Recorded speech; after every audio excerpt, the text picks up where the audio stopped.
Hello, my name is Mini Sethi. Today I'm going to discuss about supply chain management. अब supply chain management क्या है? ठीक है, सबसे पहले हम supply chain का मतलब समझते हैं. supply chain क्या होती है?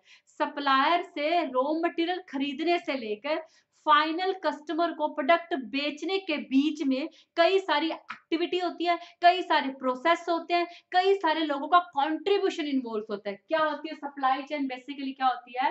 सप्लायर से रॉ मटेरियल खरीदने से लेकर फाइनल कस्टमर को प्रोडक्ट बेचने के बीच में कई सारी एक्टिविटी इन्वॉल्व होती है, कई सारे टास्क इन्वॉल्व होते हैं, कई सारे लोगों का कंट्रीब्यूशन इन्वॉल्व होता है. वो क्या होती है? आपकी सप्लाई चेन. जैसे मैं बात कर लेती हूँ, पहले आपने रॉ मटेरियल खरीदा, ठीक है, कस्टमर से आपने रॉ मटेरियल खरीदा, फिर उसे आपने वेयर हाउसेज में स्टोर किया, ठीक है, वेयर हाउसेज में स्टोर किया, फिर उसकी आपने सेमी फिनिश गुड्स बनाई, ठीक है, फिर उसके बाद आपने उसकी फिनिश गुड्स बनाई, फिर उसके बाद वो आपकी फिनिश गुड आपके डिस्ट्रीब्यूटर के पास गई, डिस्ट्रीब्यूटर के पास गई, फिर डिस्ट्रीब्यूटर ने आपका प्रोडक्ट आपके जो फाइनल कस्टमर है उस तक पहुंचाया. ओके, अब देखो, सप्लायर से रॉ मटेरियल खरीदने से लेकर, ये आपका स्टार्टिंग पॉइंट है ना, फाइनल कस्टमर तक प्रोडक्ट पहुंचाने तक के बीच में देखो कितनी सारी एक्टिविटी इन्वॉल्व है, कितने सारे लोगों का कंट्रीब्यूशन इन्वॉल्व है, कितने सारे टास्क इन्वॉल्व है. पहले आप रॉ मटेरियल खरीदने गए, आपने रॉ मटेरियल के लिए नेगोशिएट किया, उसकी क्वालिटी को चेक किया, फिर उसे वेयर हाउसेस में स्टोर करा, इन्वेंट्री को प्रॉपर मैनेज करा, प्रॉपर मेंटेन किया, फिर उसको सेमी फिनिश गुड में कन्वर्ट करा, फिर डिस्ट्रीब्यूटर चैनल, होलसेलर, रिटेलर, उनको ढूंढा, उनसे कॉन्टैक्ट बनाए, ठीक है. मींस आपका फाइनल कस्टमर तक फिर कहीं जाके आपका प्रोडक्ट गया. ओके, मींस आपने जब रॉ मटेरियल खरीदा उससे लेके फाइनल कस्टमर तक प्रोडक्ट पहुंचाने के बीच में जो टास्क, जो एक्टिविटी, जो फ्लो, इसमें कई तरह के फ्लो भी तो आएंगे. इंफॉर्मेशन का फ्लो आएगा, कब डिलीवर करोगे, कितने टाइम में डिलीवर करोगे, मनी का फ्लो आएगा, कितने में दोगे, कितना डिस्काउंट दोगे, गुड्स का फ्लो आएगा, ठीक है. तो इसमें कितने सारे फ्लो इन्वॉल्व है, कितने सारे टास्क इन्वॉल्व है, कितनी सारी एक्टिविटी इन्वॉल्व है, कितने सारे लोगों का कंट्रीब्यूशन इन्वॉल्व है. ये क्या होती है? आपकी सप्लाई चेन. आई थिंक आपको सप्लाई चेन का मतलब समझ में आएगा.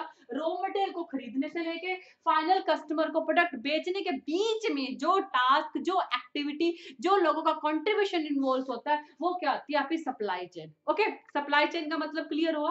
अब मैनेजमेंट, मैनेजमेंट का मतलब तो हमें अच्छे से पता है. मैनेजमेंट क्या होती है? एक्टिविटी होती है, और प्लानिंग करना, ऑर्गेनाइज करना, लीडिंग करना, कंट्रोलिंग करना, ये आपका मैनेजमेंट है. तो ये सप्लाई चेन की जो एक्टिविटीज है ना, रॉ मटेरियल खरीदने से लेकर फाइनल कस्टमर तक प्रोडक्ट पहुंचाने की जो एक्टिविटी है, इनको मैनेज करना मींस इन्हें प्रॉपर वे में प्लान करना, इन्हें प्रॉपर वे में ऑर्गेनाइज करना, इन्हें प्रॉपर वे में लीड करना, इनकी प्रॉपर वे में कंट्रोलिंग करना, आपका क्या होता है? Supply chain management. Means supply chain को मैनेज करना. और सप्लाई चेन क्या होती है? रॉ मटेरियल से लेकर फाइनल कस्टमर के बीच में जो एक्टिविटी आती है वो आपकी क्या होती है? Supply chain. इसे मैनेज करना. इन सारी एक्टिविटी, जो ये एक्टिविटी ना, रॉ मटेरियल खरीदना, वेयर हाउसेज में स्टोर करना, रिटेलर, होलसेलर, डिस्ट्रीब्यूटर से बात करना, फाइनल कस्टमर को प्रोडक्ट पहुंचाना, ये क्या बहुत सारी एक्टिविटी है. इन एक्टिविटी की प्रॉपर प्लानिंग करना, इन्हें प्रॉपर ऑर्गेनाइज करना, इनकी प्रॉपर लीडिंग करना, इनकी प्रॉपर कंट्रोलिंग करना, आपका क्या आ जाता है? Supply chain management. I think आपको समझ में आ गया. सप्लाई चेन मैनेजमेंट क्या होता है? सप्लाई चेन को मैनेज करना. सप्लाई चेन ये आपकी एक्टिविटी, रॉ मटेरियल से लेकर फाइनल कस्टमर के बीच में, ये आपकी सप्लाई चेन होगी. और उनको मैनेज करना, मैनेज मींस ऑर्गेनाइज करना, प्लान करना, कंट्रोलिंग करना. तो ये क्या हो गया? सप्लाई चेन और मैनेजमेंट को मिला के आपका क्या बन गया? Supply chain management. अब ये सप्लाई चेन मैनेजमेंट जरूरी क्यों है? क्योंकि अगर इसमें एक भी कड़ी, एक भी चेन अगर टूट जाती है, एक टूट कैसे जाती है? मान लीजिए जो आपका डिस्ट्रीब्यूटर है वो आपके कस्टमर तक प्रोडक्ट पहुंचा ही नहीं पा रहा, आपके कस्टमर को अपनी लोकेशन में प्रोडक्ट मिल ही नहीं रहा, तो क्या होगा? ऑर्गेनाइजेशन को लॉस होगा, ठीक है. इसी तरह मान लो जो रॉ मटेरियल है वो अच्छी क्वालिटी का नहीं मिल रहा, वो आपके प्रोडक्ट को भी इंफीरियर क्वालिटी का बना लेगा. मींस अगर एक भी चेन इसके बीच में ब्रेक हो जाती है ना, तो वो ओवरऑल ऑर्गेनाइजेशन की एफिशिएंसी को इफेक्ट करती है, ऑर्गेनाइजेशन पूरे बिजनेस को इफेक्ट करती है. इसलिए जरूरी होता है इस पूरी सप्लाई चेन को मैनेज करना, प्रॉपर वे में ऑर्गेनाइज करना, ठीक है. आई थिंक आपको सप्लाई चेन मैनेजमेंट का मतलब समझ में आ गया होगा. अब हम बात कर लेते हैं इसकी इंपॉर्टेंस के बारे में. अब इसकी इंपॉर्टेंस क्या है? सप्लाई चेन मैनेजमेंट की क्या इंपॉर्टेंस है? पहले ऑन टाइम डिलीवरी. ये कस्टमर को प्रोडक्ट क्या पहुंचाता है? क्योंकि सप्लाई चेन मैनेजमेंट का मतलब ही क्या है?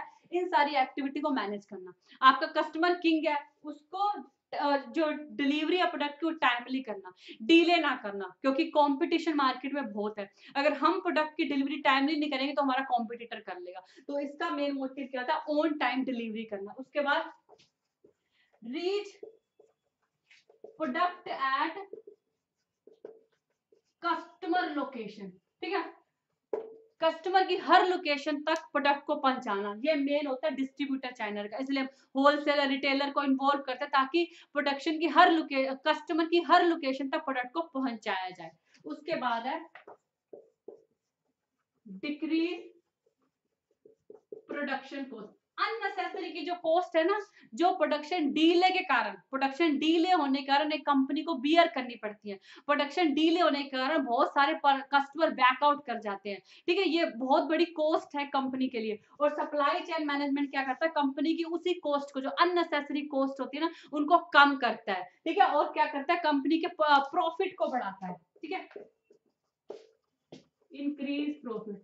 सप्लाई चेन मैनेजमेंट का मोटिव क्या होता है कि आप जो सप्लाई चेन की कॉस्ट है उसको कम से कम रखो, ठीक है, मींस हम इसमें ये भी कोशिश करते हैं कि हम डिस्ट्रीब्यूटर चैनल भी कम से कम इन्वॉल्व करें, ठीक है, ताकि वो डिस्ट्रीब्यूटर चैनल की कॉस्ट को कम करके हम प्रोडक्शन को चीप रेट पे, हम कस्टमर को चीप रेट पे, कम प्राइस पे अच्छी क्वालिटी का प्रोडक्ट अवेलेबल करा सके। सप्लाई चेन में हम ये भी कोशिश करते हैं कि हमारी जो सप्लाई चेन की कॉस्ट है वो कम से कम है। जैसे मैंने बात की कि डिस्ट्रीब्यूटर चैनल को कम से कम इन्वॉल्व किया जाए ताकि उनके मार्जिन को हम कम करके कस्टमर को कम प्राइस पे अच्छा प्रोडक्ट अवेलेबल करा सके। इससे अल्टीमेटली क्या होगी, कंपनी की कॉस्ट कम होगी तो अल्टीमेटली कंपनी का क्या बढ़ेगा, प्रॉफिट बढ़ेगा। आई थिंक आपको समझ में आएगा। Thank you.